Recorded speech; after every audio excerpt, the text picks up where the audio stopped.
जय माता दी। जय माता दी। आप भद्रवाह से आए हैं, तो हमें पता चला कि आप बासुकीनाथ जी के मंदिर में मेन पुजारी हैं, तो आप हमें थोड़ा सा बासुकीनाथ जी का इतिहास बता दीजिए। जी, सबसे पहले सभी भाइयों को, जितने भी भगत हैं, जितने भी आपके दर्शक देख रहे हैं, जय श्री राम, हर हर महादेव, जय श्री वासुकीनाथ जी। तो जैसा कि आपने कहा वासुकीनाथ जी के बारे में बताएं, तो सबसे पहले अगर हम अपने भद्रवाह की बात करें, भद्र देश की बात करें, तो जो भद्रवाह है वो वासुकीनाथ जी के नाम से जाना जाता है। वासुकीनाथ जी महाराज जी जो है वहाँ के राजा है। तो जैसा आपने कहा कि उधर की महिमा क्या है, उधर के बारे में जो है लोग जानना चाहते हैं, तो वासुकीनाथ जी की जैसा हम बात कहेंगे कि अगर अपने जम्मू कश्मीर की बात करें तो पूरी भूमि जो है नागों की भूमि है, नागों की भूमि जो है इसे कहा जाता है। और वासुकीनाथ जी महाराज जी जो है भद्रवाह के राजा है। और भद्र काशी का अर्थ होता है भद्र, यानी संस्कृत में जो है वासुकीनाथ जी महाराज जी का ही नाम है। तो अब तो समय के साथ साथ नाम भी बदला, सब चीज़ें बदली। तो कहते हैं महाभारत के काल के बाद जो है नागयुग शुरू हुआ, तो उस समय जो है वासुकीनाथ जी महाराज वहाँ पे आए। तो सबसे पहले जो है उनका मंदिर जो है कहाँ पे, गाठा में आता है, यानी कि वहाँ पे कहते हैं वासुकीनाथ जी महाराज जी का घर हुआ करता था, यानी कि वो वहाँ पे रहते थे। जैसे हम लोगों का घर होता है तो उसी प्रकार से जो है उनका भी वहाँ पे घर हुआ करता था। तो उसके बाद बाज़ार की बात करें, वहाँ पे जो है वासुकीनाथ जी का दूसरा मंदिर है, तो कहते हैं वहाँ पे उनका दरबार लगता था, जैसे राजाओं महाराजाओं का दरबार लगता था उसी प्रकार से लगता था। तो उसी प्रकार से जो है कहते हैं एक समय की बात है, गरुड़ जी महाराज जी जो है वासुकीनाथ जी महाराज जी के पीछे पड़े, यानी कि उनकी माताओं को आपस में शर्त लगी थी। बोला ये कहानी कहेंगे तो बोला ख़त्म नहीं होगी, क्योंकि बोलते हैं हरि अनंत, हरि कथा अनंता। तो कहते हैं कथा की ना कोई शुरुआत होती ना कोई अंत होता है, तो इसलिए जितना हम जानते हैं वो आपसे कहेंगे। तो दूसरा जो है वासुकीनाथ जी महाराज जी का महिमा, बहुत महिमा है वहाँ की। नागपाल वहाँ के राजा हुए, तो कहते हैं एक समय मुग़ल दरबार में जो है अकबर जी के दरबार में जो है नागपाल जी को बुलाया गया, और वहाँ पे जो है वासुकीनाथ जी की महिमा का जो गुणगान जो है हम आपसे कहेंगे। तो कहते हैं जब दिल्ली दरबार में ये नागपाल जी महाराज जी पहुँचे, तो कहते हैं अकबर ने ऐसा दरवाज़ा रखा था छोटा कि हर किसी को जो है ऐसे झुक के ही जाना पड़ता था उस दरबार में। लेकिन बोला जिस पर वासुकीनाथ जी महाराज जी का हाथ हो, तो वो कैसे इन सब चीज़ों से अपना सिर कैसे किसी दरबार के सामने, या कह दें कि मुग़लों के आगे कैसे अपना शीश झुका सकते हैं।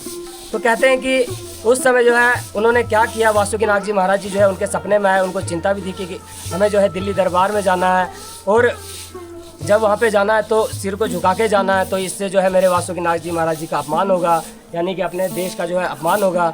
तो इसलिए उन्होंने क्या किया, कहते हैं कि सबसे पहले उन्होंने जो है टांगे वहाँ पे ली, मतलब टांगे अंदर डाली, फिर उसके बाद जो है सिर अंदर डाला। तो ये नागपाल जी जो है उधर दरबार में पहुँचे। तो वासुकीनाथ जी महाराज जी एक दिन पहले ही आए थे, उन्होंने कहा था उनको सपने में कि मैं वहाँ पे क्या करूँगा, आखिर आपकी महिमा का गुणगान कैसे किस प्रकार से होगा। तो सपने में जो है वासुकीनाथ जी महाराज जी ने सब बताया था। तो भद्रवाह में अभी भी जब मेला पट लगता है, तो बोला जब साफा होता है तो साफे को जो है इधर से 5 हमारे में बोलते फुटकियाँ, तो 5 वो थी। तो कहते जब वो उन्होंने जो वासुकीनाथ जी महाराज जी थे, उन्होंने नागपाल जी से कहा कि आप जब दरबार में जाएंगे तो अपना साफा जो है आप ऐसे लगाना। तो कहते जैसे ही वो दरबार में पहुँचे तो उधर अकबर ने कहा कि हाँ भाई बताइए क्या है आपके भगवान, क्या है आपके वासुकीनाथ जी महाराज।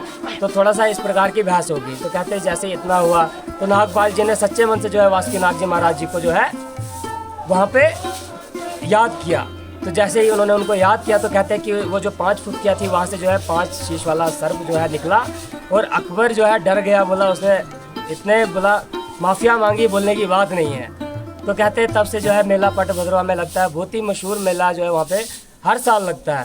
तो कहते हैं कि अकबर ने अपने दरबार से जो है इज्जत के साथ जो है नागपाल जी को जो है अपने भद्र देश भेजा, और भी काफ़ी सारी सुख सुविधाएं, क्योंकि ये हमारे यहाँ का नियम होता है, कोई भी कहीं जाता तो कुछ ना कुछ भेंटे लेके आता है। तो अकबर ने जब हार मानी तो कहते हैं अभी भी वो कपड़े वहाँ पे पड़े, वो सारी प्राचीन चीज़ें वहाँ पे पड़ी हैं, और उसकी वजह से क्या होता है मेला पट वहाँ पे शुरू होता है। ये एक छोटी सी महिमा थी। तो गरुड़ जी महाराज जी एक समय में जो है किसके पीछे, वासुकीनाथ जी महाराज जी के पीछे पड़े, कि उनकी माताओं की आपस में शर्त लगी थी कि कौन जो है जीतेगा। तो कहते हैं कि जो सर्पों की माता, यानी कि जो वासुकीनाथ जी की माता थी, तो वो शर्त जीत गई, यानी कि वो छल से जीती थी। तो इसी बात से क्रोधित होकर जो है गरुड़ जी महाराज जी ने जो है उनका पीछा किया, यानी कि वासुकी नाग जी महाराज जी के पीछे पड़े, क्योंकि वो जो है गरुड़ जी महाराज जी की माता को सताते थे। तो एक बेटा अपनी माँ का अपमान कैसे सह सकता है। तो कहते हैं उस समय नाग युग की बात है, उस समय जो है गरुड़ जी महाराज जी वासुकी नाग जी महाराज जी के पीछे पड़े और वासुकी नाग जी महाराज जी वहाँ से डल कबलास कहा जाता है। तो कहते हैं कि वहाँ से भागते भागते गरुड़ जी महाराज जी से अपनी जान बचाते बचाते जो है वहाँ पे गए। और आप अभी भी जाएंगे उस स्थान पे तो आपको हर जगह पे जो है कुछ ना कुछ चिन्ह मिलेगा। कहीं पे जो है वासुकी नाग जी महाराज जी कहते हैं गाय के रूप में छुपे, कहीं पे जो है गन के रूप में छुपे, यानी कि ऐसी ऐसी महिमाएं आती है। और अभी भी ऐसी ऐसी चीज़ें वहाँ पे आपको देखने को मिलेंगी। जब गरुड़ जी महाराज जी वासुकी नाग जी महाराज जी के पीछे पड़े तो वासुकी नाग जी महाराज जी बहुत दुखी थे, वो रोए हैं वहाँ पे। और एक पत्थर है, बहुत बड़ा पत्थर है, और वहाँ पे जो है उनके आंसू गिरे हैं और वो आज भी दिखते हैं।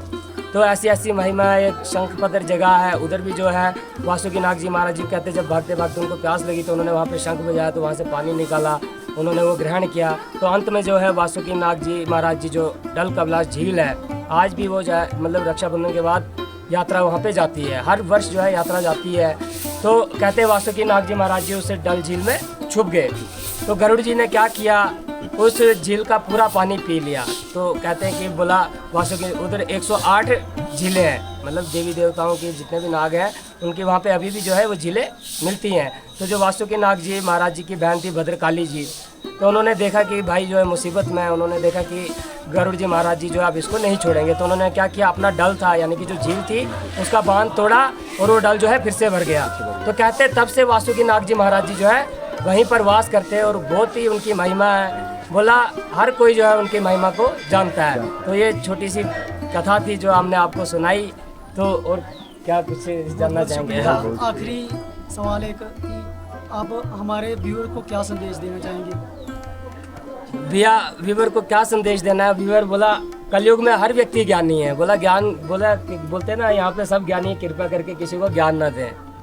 तो मेरा कहने का तात्पर्य ये है कि अगर हम सनातनी हैं, हम किसी भी धर्म से हैं, हमें जो है अपने धर्म का सम्मान करना चाहिए, किसी के धर्म का अपमान नहीं करना चाहिए। और सबसे बड़ी बात है कि बड़े भाग्य से जो है व्यक्ति को सनातन धर्म में जन्म मिलता है और इसमें जीने का जो है आप सब जानते हैं कि कितना आनंद है। तो मेरा यही संदेश रहेगा कि जितने भी नौजवान युवा है, जितने भी हमारे बुजुर्ग हैं, उनसे यही कहना है कि बोला अपने धर्म शास्त्रों के साथ जुड़े रहें, अपने बच्चों को जो है संस्कार शिक्षा दें, जिससे कि जो है अपने देश को जो है उच्च स्तर तक हम ले जा सकते हैं। तो बस इतना ही कहना चाहूँगा। शुक्रिया आपका, हमें भी मौका मिला तो हम भी जी महाराज जी।